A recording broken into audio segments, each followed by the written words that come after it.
this decision right now that I'm about to make is going to affect me in the long term.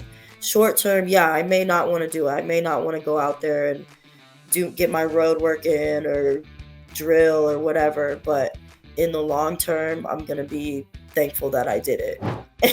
I Wow. just thought it was the funniest situation. I was like, "You're talking shit? Like you came in 5 pounds heavy and you're mad at me." So I'm kind of getting used to it. Obviously, there are some nerves about the unknown, but I always trust in my camp. I trust in my training, and I know that anything that they throw at me, I can pretty comfortably handle.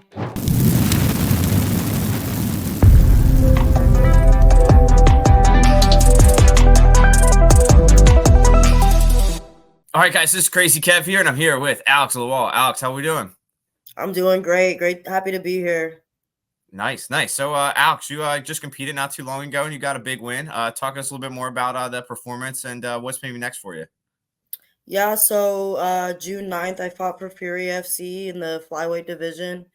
Um, I fought a girl that I didn't really have a ton of information on her. I didn't have a bunch of film to watch. So when I went in there, my coach just told me to stay calm and do my thing. So that's what I did. And I ended up first round finishing her with some knees to the body, which I was pretty happy about. Funny enough, I actually injured myself in that fight, tore my labrum in that fight, in my shoulder. But other than that, I'm pretty happy with that performance. It was a pretty in and out kind of deal.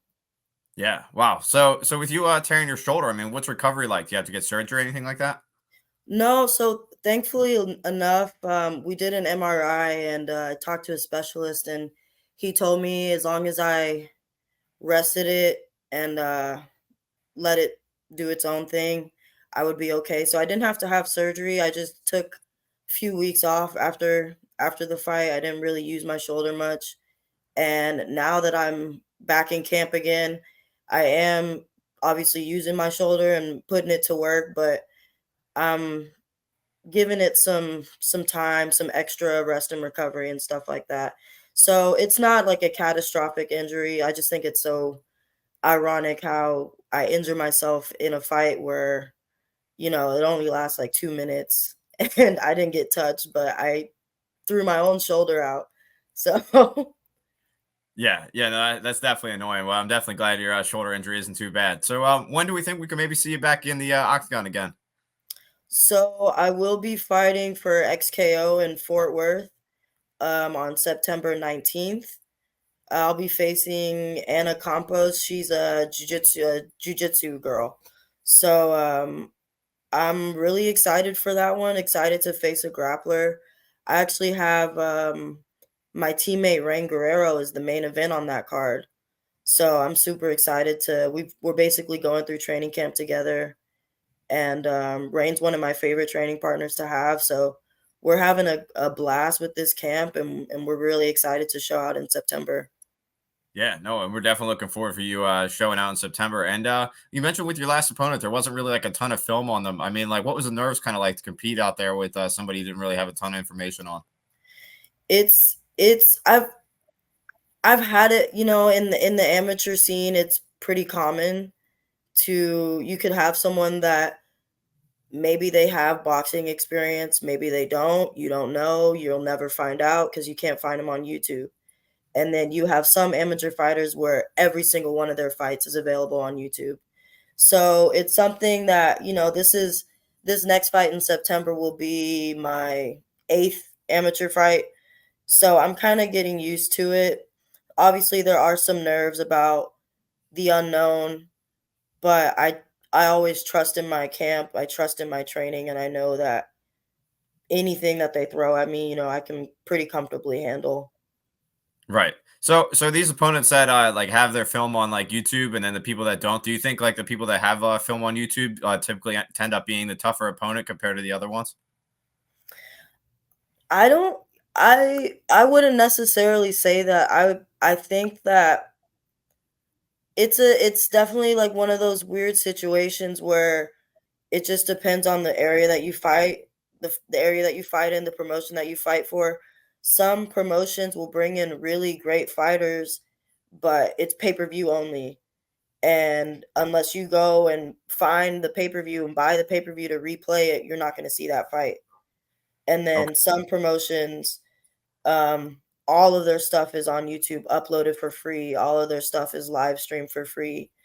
So it's kind of a weird, Ambi is kind of weird. The amateur scene is strange like that. You never know. It's a mixed bag. You never know what you're gonna get.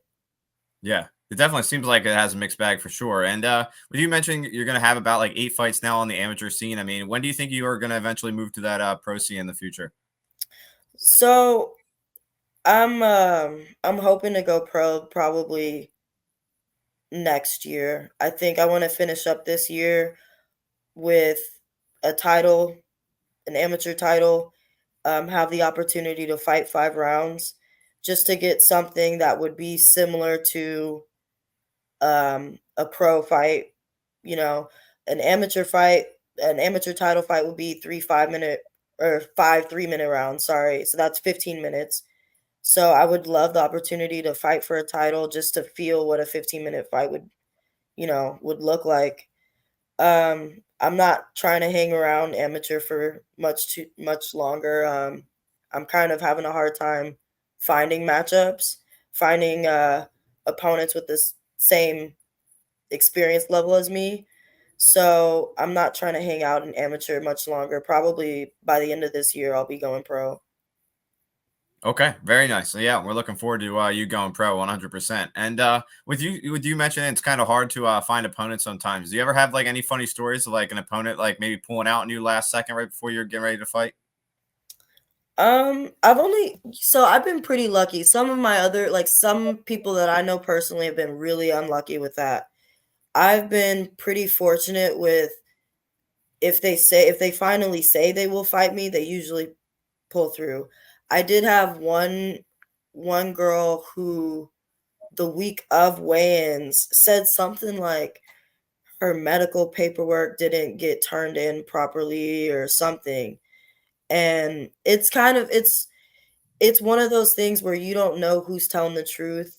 You don't know if okay, the state messed up her paperwork or she purposely messed up her paperwork because there are tricky ways that fighters will get out of fights. So it's hard to tell who's telling the truth and who's not.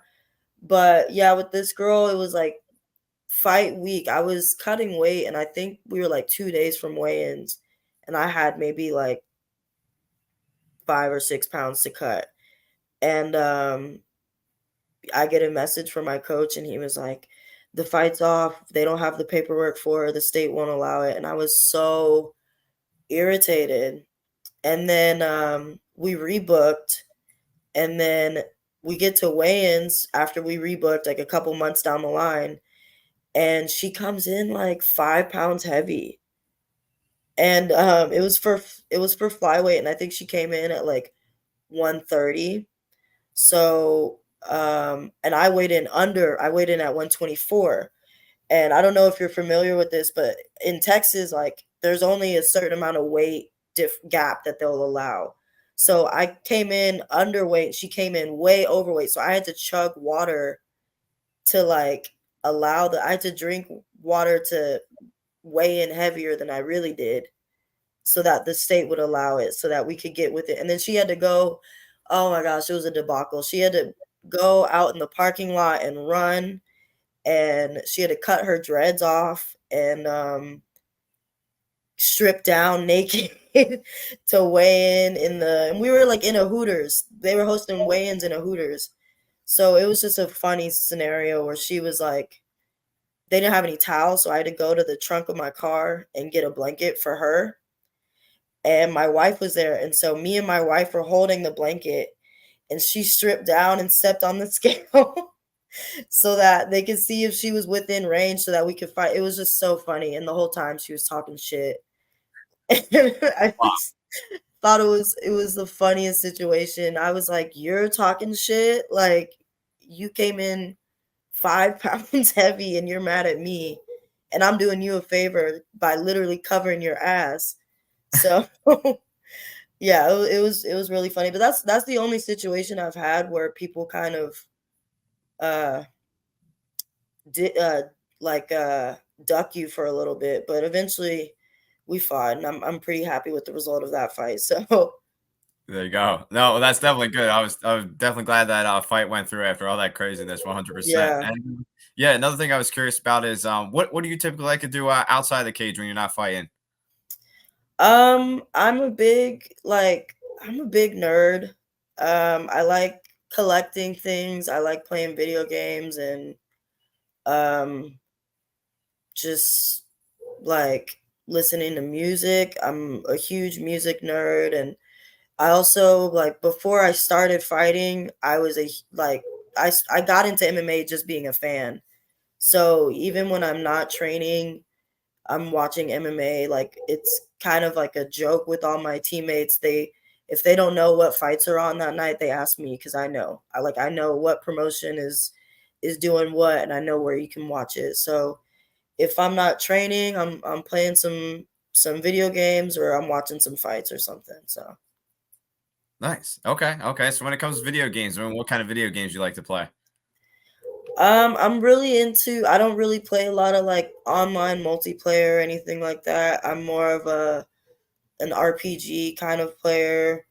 I really love games that have like good storytelling and really like they put a lot of work into the artwork, the graphics. So, like for example, I love the God of War series. I love what have I been playing recently? I've been playing Fallout 4 again, which has been great. In terms of like, it's kind of like a RPG. You can play different styles and use different loadouts and stuff, different weapons. I love Skyrim. So I play a lot of like the huge open world games that you can kind of just get lost in collecting stuff and doing random meaningless quests and stuff like that. Just stuff that I can spend like 4 or 5 hours on without like getting too stressed out. When I play like online multiplayer, I get like I get heated. So I try to just stick with the chill games. Fair enough. No, that definitely makes sense. I'm kind of the same way when it comes to multiplayer, especially nowadays. The kids are like too good at it. But They're too good, yeah. yeah. So you mentioned you like playing the RPG style games. Like it seems like a bunch of MMA fighters like to play that style of video game. Why do you think that is? I think that's a great question. I think a lot of MMA fighters are very like meticulous people. We find a lot in the details because you have to in this sport. You know, you have every single detail has to be perfect. And for me, like, oh my wife hates it because she'll sit down and like watch me play something, and I'll take like 20 minutes just organizing my inventory and like doing like little nitpicky meticulous things. I think we love just hyper fixating on details, and RPG games where you can you can manipulate every stat and every aspect of your character. Um, it's similar to fighting. You know, you get to manipulate every aspect of your game, every aspect of your MMA skill set, and so I think that's why we love it. We just love the little nitty gritty details. Yeah, no, that's definitely awesome. That makes sense for sure. Yeah, you definitely, I think, are like the third or fourth person that said like an RPG style game. So it's Yeah. definitely interesting, 100%. And you mentioned you love music. I mean, do you ever go to any concerts or anything like that during your free time? So, not anymore because I don't know. I feel like I'm only 26, but I feel like I'm too old for that now. I can't keep up with like the way that these young people are operating now. I can't keep up with it. Fair enough. But I used to a lot when I was a teenager. I used to go to like a lot of music festivals and stuff. But now I like just listening to music. I used to be a big collector of like physical, like I used to have a record player and I collected a bunch of records. I actually gifted them to a family member who is into the same thing because we moved and I needed some space, so I gave him to her. But no, I'm more of like a listen at home, listen in the car kind of person now. Um, Concerts kind of freak me out. It's a lot of people and they're all on drugs or drunk or doing something crazy. So I like to stay at home and listen. Yeah. Yeah, no, that definitely makes sense. Fair enough. I hear you there. And when it comes to like when you also have some free time, do you ever watch any like movies or like TV shows or anything like that too? Yeah, I'm actually like a big like trash reality TV person sometimes. One thing that my wife and I like to watch is these cooking competitions, which I don't know if you would call it like trash TV. Like when I say trash TV, I think about like those like like those dating shows and stuff like that. Right. But we love watching Next Level Chef, Chopped, uh what else? Kitchen Nightmares with Gordon Ramsay. Anything with Gordon Ramsay we love to watch. What else do I watch? I watch a lot of cartoons, a lot of anime, um, like little feel good cartoons like Adventure Time, and then every now and then, like I just finished Solo Leveling, an anime that I really loved. It's out of Korea, but it was a really entertaining and funny enough, like it's an anime that's based off of like the RPG style game. So those are the kind of things that I like to watch, just nerdy stuff, and then some little cooking shows for background noise, stuff like that. Yeah, yeah, wow. Okay, that's definitely awesome. You definitely have some good taste there. So when it comes to fighting, I mean, who is maybe some of your favorite fighters that you like to watch?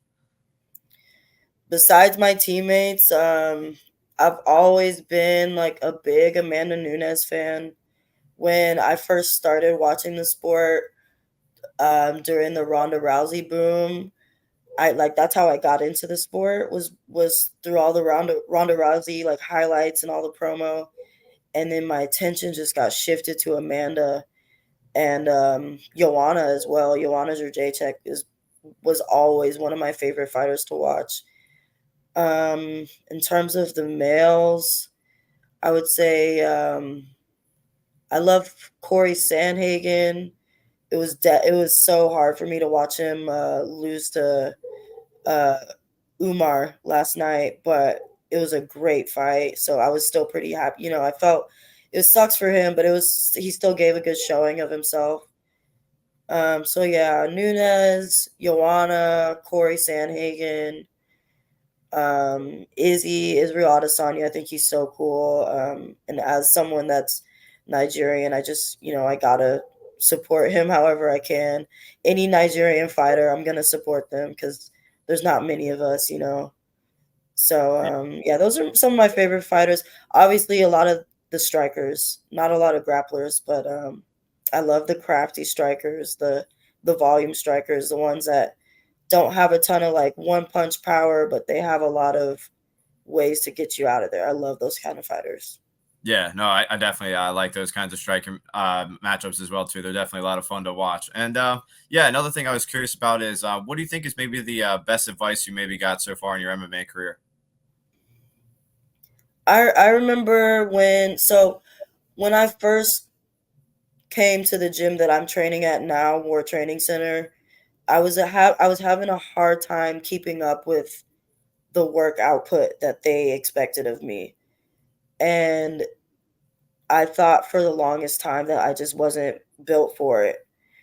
And I was talking to my coach and I was like, I just feel so run down. I just feel so defeated. And I remember him telling me, like, you have to think in the long term. You can't think in the short term. You have to think about what you what your decision in this moment will do to you in the long term. So, for example, I would wake up feeling super sore, super tired, whatever, knowing that I have one more training session left in the week before I can have my rest day. And the old me would have just been like, I'm tired. I'm just going to take the day off, you know? But if you think in the long term, like that one extra session would be something that gets me closer to my goals.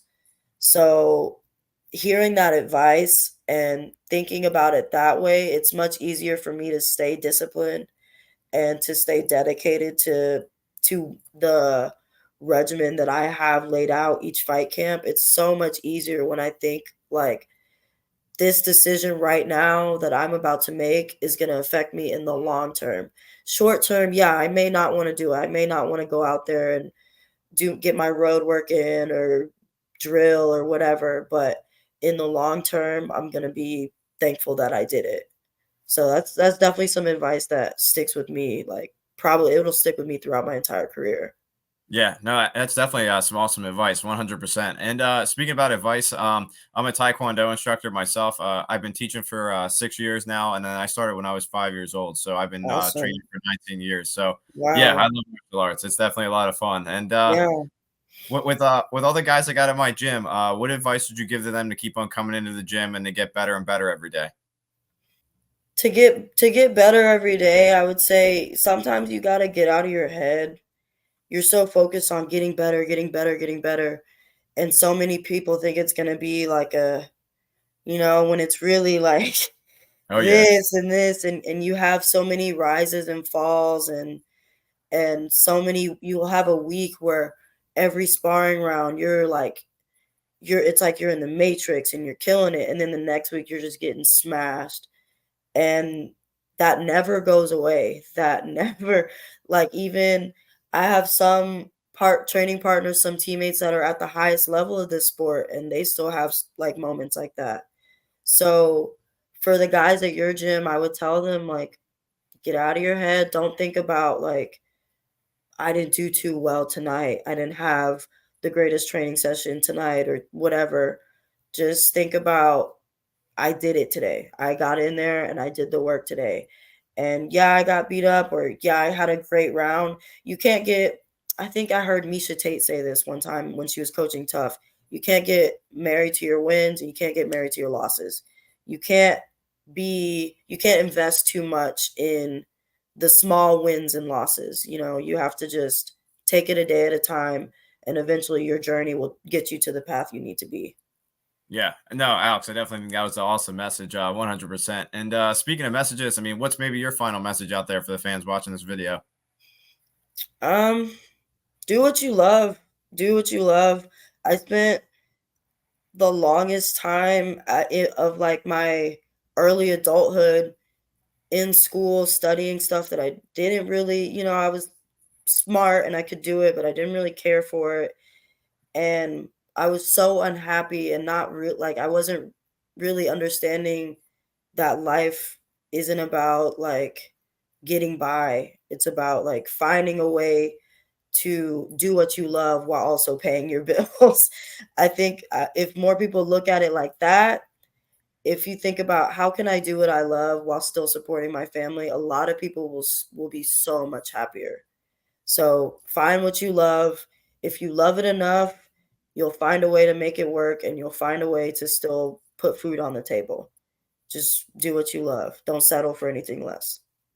That's right. No, Alex, that was definitely a solid message, and we're looking forward to your next fight. And best of luck with everything you got coming up. And thank you again for taking the time. It means a lot to me.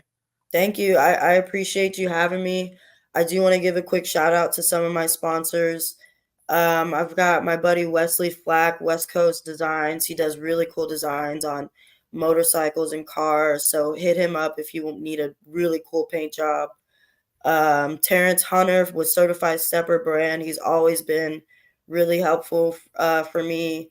Vascular Anesthesia Associates, and then Burger Chon, best burger place in Houston, Texas. I gotta shout them out. It's the best burger in Houston. Also, thank you to my team. Shout out to my team and all my coaches. So yeah, and I appreciate you for having me on. I really appreciate you for reaching out. Yeah, yeah, no worries at all. And like I said, thank you so much for taking the time. And best of luck with you and your upcoming fight. And take care of your torn labrum. I had one of those actually in my right and my left shoulder. They're not fun. Yeah. Yeah, I definitely will. I definitely will. I'm icing it nonstop. Yeah. Yeah, 100%. No, I definitely hear you. All right. Well, best of luck with you, and we'll be in touch. And thank you once again for taking the time. Appreciate you. Have a good one.